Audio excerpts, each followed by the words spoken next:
a new walking area. Trying this place out. You can see there's the mountains and everything. This is actually a road that they installed. Cuts right through. Kind of gets you into town.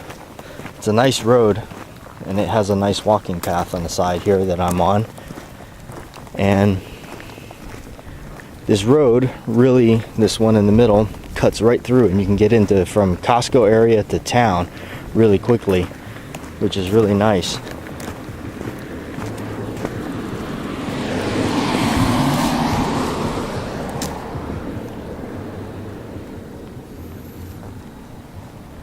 Yeah, it's not bad. And it's nice and overcast, so it's not all hot and sunny.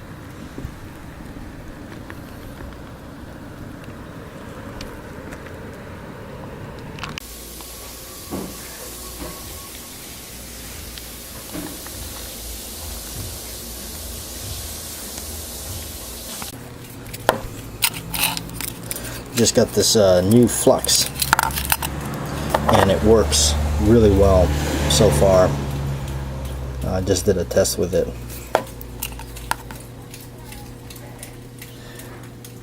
and I discolored the blade already, so looks pretty good.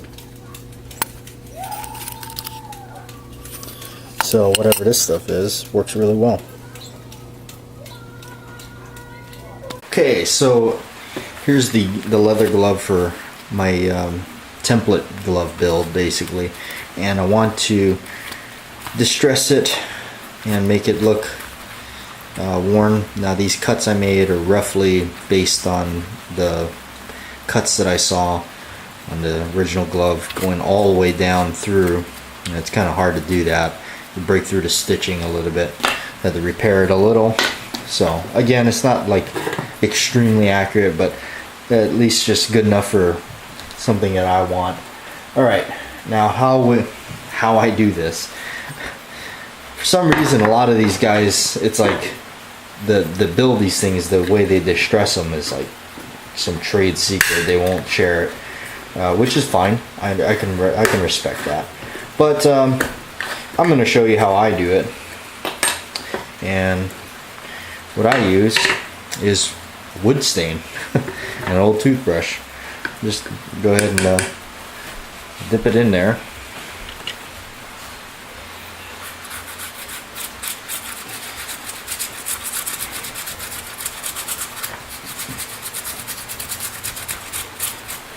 Normally I don't go that heavy, but this is a lighter stain, so I wanted to see just what it would do.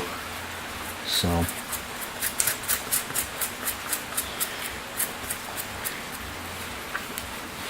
and this will actually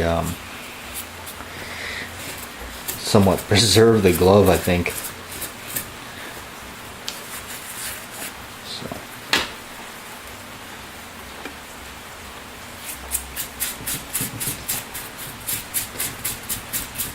This is more or less just going to discolor it, not exactly. No. So you can see, just going over the areas here, just like that.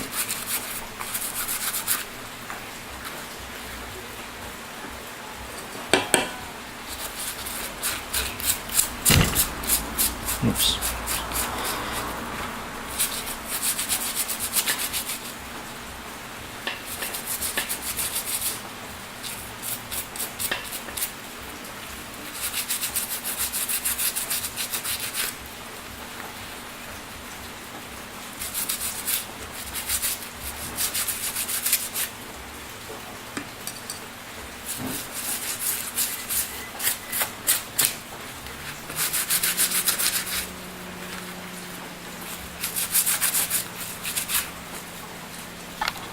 And after you're done, this is kind of what you have.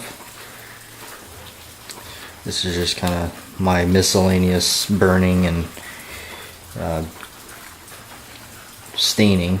So what I do is I go ahead and burn all the cuts so they sear up. Yeah. So yeah, nothing too fancy. Just a way to age it from that to that. Man, I've been wanting to try these forever, and I really never, I don't even know what they are. I just remember seeing them on this YouTuber I watch, and there was one of the things that they're freaking out about, and so I had to try one of these for myself. Divinity. I found them at the Safeway, so I'm gonna go ahead and open these up. Oh man. Something I didn't get to show you yesterday, which I meant to, which is a close-up look of this glove that I built. This is what I'm calling my version of the Dream Master glove, where it has the solder spills and the finger stalls are squared off, and it has this kind of a bend to it in the back where it attaches itself to the back plate, and the blades are different. And these blades, I'm actually really happy with the way they turned out because they're very identical to the movie. And I just kind of altered my templates that I had already to create these. You can see they're fully soldered on, flush to the fingers. This is so far one of my favorite gloves that I've built. I really like it, and it's out of the sheets of copper instead of the heavy gauge pipe, which turned out really good. By annealing it, made for it to have the articulation very good. And I also added the little tears in the index finger. You can see it right there, and the pinky finger. That is kind of a little thing that is on the original. Of course, mine is not exactly the proper screen accurate glove, but it's just my artistic license that I took to just kind of do it and make it my own. The burnt red fingertips, solder spills all over the place, and the glove itself aged and worn. Put the holes in it. Larger ringlets I put, just nice thick bands to hold it on together. But yeah, so far I really like it. This is one of my favorite ones. And then of course you can see here the finger stalls, they're bent up a little bit. So again, I'm just having fun with it. It's a lot of fun to make them, and really cool to mess with copper. What the heck is Divinity? I showed you a little preview just a little moment ago before I showed you the glove, but this is something I honestly wanted to try forever, because again, when I saw it in that video, I was like, what the heck is that? It looks so good. And so actually when you see it, it looks really yummy. So alright, what is the way to describe this? But let's try it. Get this thing open.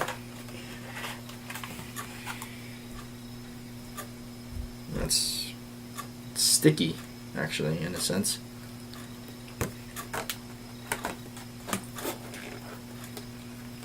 Oh wow, it's really sweet.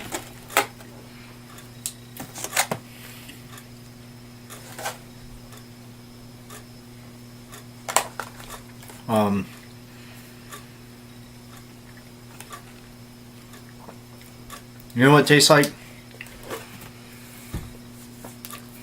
It tastes like the meringue off of a lemon meringue pie that is much more dense and sweeter. And this one has bits of pecan in it. I think that's just like that's what they do. I've seen some where the whole pecan half is actually embedded into it.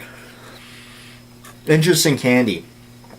Again, I've never had one of these until now when I bought them today. Ingredients is sugar, corn syrup, pecans, palm oil, salt, eggs. Not a surprise that sugar and some sort of syrup is used because it's really sweet. I can't imagine eating a whole bunch of these at one time. But it's totally not what I expected. When I first kind of learned about it, I thought it almost seemed like some kind of like chocolate or white chocolate or something, but it's not. Really sweet. Very sweet. It's very overpowering. Almost like this might be good with coffee. I might try it tomorrow morning with my coffee. So if you want to join me there, so yeah, interesting. Well, it is December, so having said that, you ever notice in December, it's always everything obviously evolves around Christmas, the holidays. People drink eggnog and people sit around and watch movies that are Christmas oriented. And the one thing that always comes to my mind every single time, because I've seen it so much and it's mostly always during the Christmas season, is National Lampoon's Christmas Vacation, Chevy Chase. Great movie. I like Chevy Chase. He's alright. I liked him better in the Saturday Night Live when he used to fall down and doing stuff. But yeah. But you know what? We're not going to talk about that movie. Let's talk about High Plains Drifter.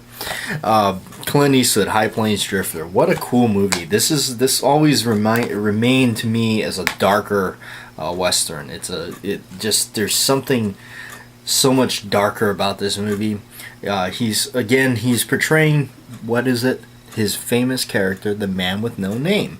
But I always thought about that, the man with no name. But although in The Good, Bad, and the Ugly, which is the final installment to the series, Fistful of Dollars for a Few Dollars More, The Good, Bad, and the Ugly, with Eli Wallach, Eli Wallach clearly calls him Blondie. I don't know, maybe was that a nickname or I don't know. So, but he's back doing his Man with No Name bit, and this came out in 1973. Really cool movie, I thought, directed by Clint Eastwood, and it's got it's interesting is because it's got Verna Bloom in it, and my favorite actor, Jeffrey Lewis. Jeffrey Lewis is in this, and I always liked this movie. I don't know what edition this is, but it came out like this with this inside. You had John Belushi, the very scary shark, and of course my other favorite movie, The Sting. Okay. I always felt like this movie is a really dark movie because it had all these, again, classic Eastwood. When Eastwood likes to use a lot of shadowing and silhouettes.